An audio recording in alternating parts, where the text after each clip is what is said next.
The crossing borders for justice encounter with Chris Boss really kind of touched on a lot of different preconceived notions that I had regarding the subject, as well as touched on things that I thought I knew about the subject of migration, about the U.S. Mexico border, and things like that. But when we were there, I quickly realized that I didn't actually know the reality of what was going on, despite reading, despite researching, and doing what I thought was my part as a concerned citizen regarding the subject.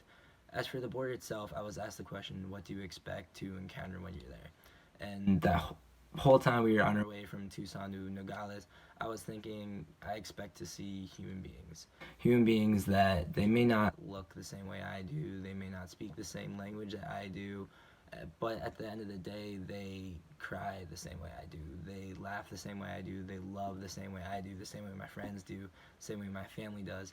And despite all the dehumanizing rhetoric, that you hear in the media, things that we saw in the trials of migrants who were being deported, despite all that dehumanizing rhetoric and things that we're constantly bombarded with, when we were there, I know I personally encountered other human beings. And this experience with Chris Bosh really made me realize that these are other human beings. They're not numbers, they're not statistics, they're human beings. As for migration, I knew about the main causes, especially the economic reasons and even the violence, but I learned so much about the detail behind it all, especially in terms of U.S. involvement, whether it be the U.S. involvement in the Civil War in El Salvador, whether it be agreements like NAFTA or the Central American Free Trade Agreement, or even other things like climate change that have caused so much migration and may only cause more, and how much the U.S. has been involved, but how much of it we don't actually know about.